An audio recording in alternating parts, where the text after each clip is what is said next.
Chitty chat, what's going on here?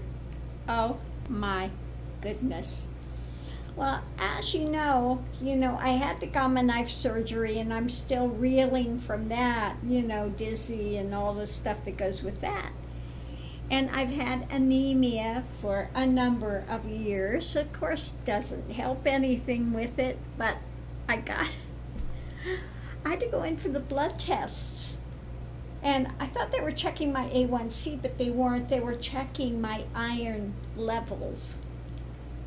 And I was in Florida.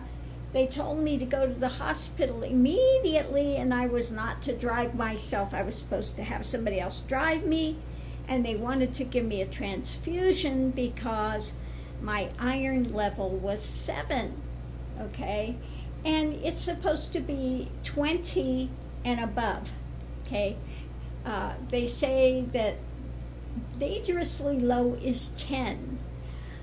Well, and when you have anemia, what happens is you're not getting enough oxygen in your system, and you could have heart problems. You could have a heart attack, something, also you have difficulty in breathing. You're just exhausted. So it affects a lot of things. It's not something to play around with. Unfortunately, my body is not absorbing the iron. And so when I got my test back, I got a feeling they're going to be calling me from the VA Monday, Monday morning when the doctor, goes over the test, because my iron level is now 2.9. That's dangerously low. 2.9. It's like, but I'm not one that sits around whining. I'm tired, I'm this, I'm that. I don't lay down and stop unless I physically cannot move. I mean, literally, I have to be to the point of, practically death before I stop. I will keep pushing. I will keep, continuing out there. I'm not going to, again, go into this pity party, woe is me, and I see these younger people on there and say, they went to get an iron transfusion, their iron levels are in the low range of normal, and I'm just so exhausted. I just can't function. It's like, oh my goodness. Oh my goodness. Mine hasn't been in the normal range for probably 10 years. Okay. So, but now, it's really dropped. So now I understand why I'm still so dizzy and ungrounded feeling and all of this. And part of it is the gamma knife surgery, and part of it is having, basically almost no iron in my body to keep going, to hold me up. I think the only thing that's saving me is, I'm very much in attune with Kali, and Kali's metal is iron, and my last name is Karmakar, which means iron worker, one that works with iron. So I think those are the only things that are saving me right now, keeping me going, okay? Oh my goodness. But yeah, no, it's dangerously low at 2.9. I don't know how much lower it can go, and you're still functioning. So I'm sure they're going to call me. I've tried taking supplements, and that's not working at all. So the next step is they will probably want me to come in for a number of iron infusions. So if I have to go in for that, I think that those from what I understand, it can take a number of hours depending on how much they're giving you at a time. You know, usually you have to come in, I think, for a number of times. If it's like mine that's really low, maybe you have to come in 4 times or something pretty close back to back to get iron infusions to prop you up. Oh, mercy. What, Miramax? What, Miramax? Yes, you're my good boy. You're my good boy. You want to come up here? Come on. Come on. You know, you got to stand up. You got to stand up. And I go down to pick him up, and he sits down. He said, I'm sitting down so you can pick me up, but I can't reach that far. Okay, I have to get off the seat to pick him up. He doesn't get that he needs to stand up so I can pick him up. Oh, my God. Okay, Mr. Max, now you happy? You're happy you're up here now? Okay? Is all right with your world again? Yes, yes, I'm happy now again. Okay. So that's the chitty chat this morning. What's going on here? You know, why is my skin so light and pale? Because I've got no blood. Oh, mercy. Oh. So anyway, we'll see what happens. But yeah, I was a bit shocked when I saw the results. All my, you know, hemoglobin things are low except for the, what is it, red blood cell width thing, which is larger because it's just, I guess it expands when it's not getting enough oxygen. Okay, so that's high, and the rest of everything is low, which is all consistent with having a really low iron level. But you know, I'm not slowing down, I'm not stopping. You know, I continue to push forward, and you know, we stay, like I say, you know, I walk my talk. You stay positive. You continue to stay positive, and you continue to put out whatever you can put out. Well, why are you looking pretty forlorn, Mr. Max? You're looking a bit forlorn. Yeah, no, it's going to be okay. It's all okay. It really is. Yeah. He's looking all serious all of a sudden. Oh, mercy.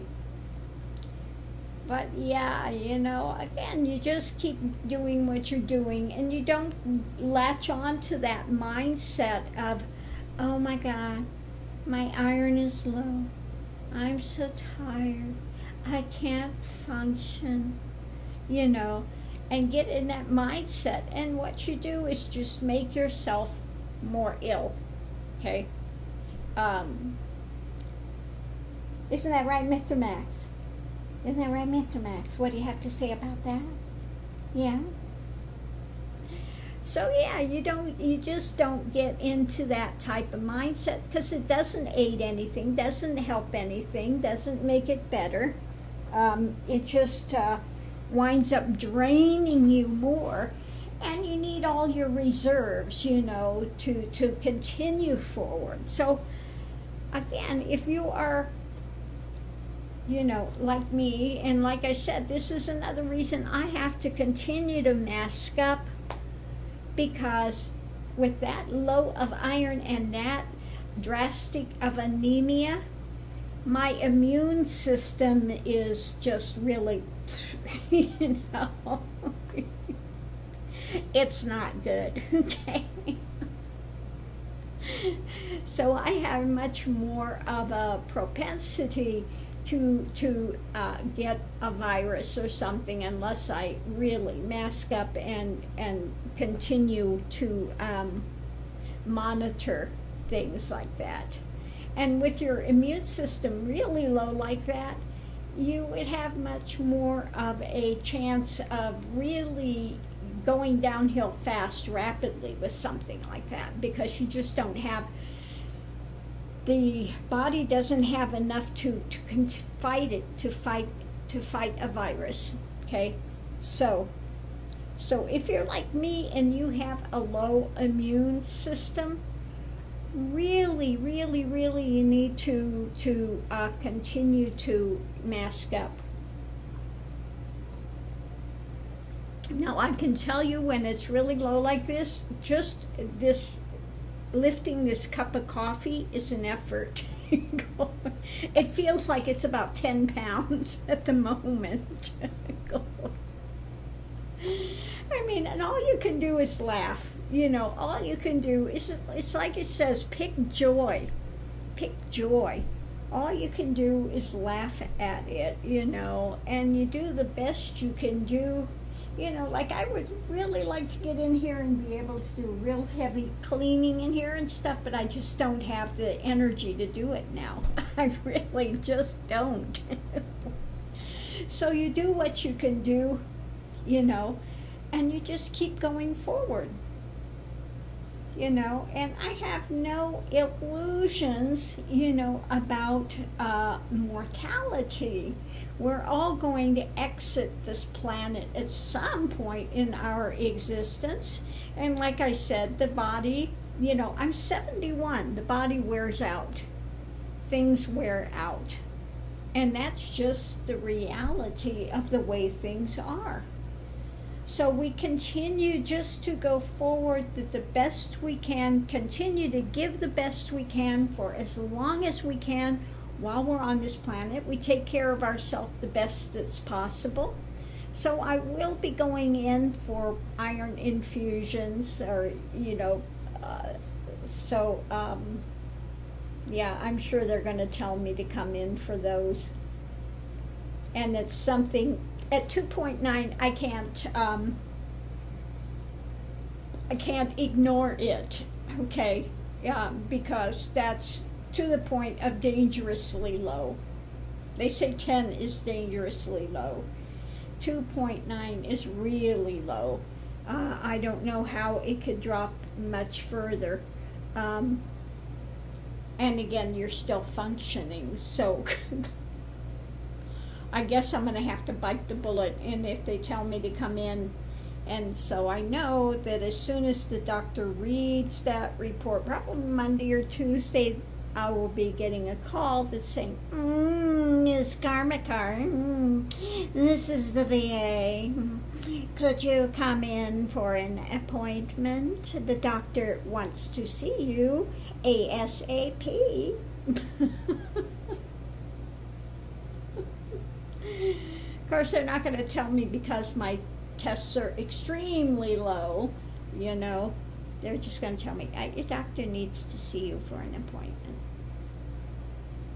I already know why, okay, because I looked up my test results. Okay, so I have no illusions about what I'm going to hear when I get in there. The doctor's going to go, Ms. Karmakar,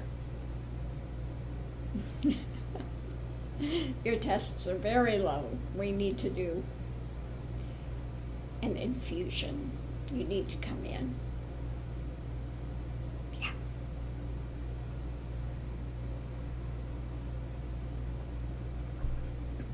So, anyway, that's what's going to be coming up in my world. So, probably for a few days while I'm having the infusion, you know, I guess you can get, you can have reactions to it. People get sometimes very nauseous from the iron, and headaches and nauseous, and a number of other things. Some people, you can actually have an anaphylactic shock with it. So, you know, they do it, and it's takes a few hours hours, as I understand, that you're there, and especially when it's as low as mine is, I will be there for hours. And I've got such small veins. it's really not fun when I have to go in and they have to give me an IV because I've got really tiny veins. When they take my blood, they have to use a butterfly, you know. And even then we're like, come on, blood, give it up. You know? So yeah, that's not going to be fun. So the days anyway, this I can see, this is what's coming up. And so while I'm in there getting those infusions, and we'll see how I feel the next day after, it may put a little damper on some of my readings. I'm going to try not to allow that to do that. You know, I'm going to still try to, you know, we'll see if, how it is while I'm in there. Maybe I'll try to take a little board thing and continue, try to do readings while I'm in there, although I don't know, depending on where they put the IV, if they'll be able to be shuffling cards and doing, you know. But we'll see. We'll find out. It's step by step. That's all I can say. We just take things step by step and see how this unfolds. That's it. We got a cloudy day here today, so I don't expect it's going to get too hot today. So anyway, that's what's going on here. And so what's going on in your world? So don't tell me how tired and run down you are, okay? So on that note, I'm going to leave this here. Much love and light to everyone. Thanks for tuning in, and continue to mask up. Be safe out there, especially if you're like me and you have a very low immune system at the moment. Definitely, you know, take care of things, okay? So thanks for tuning in, and I'll see you online.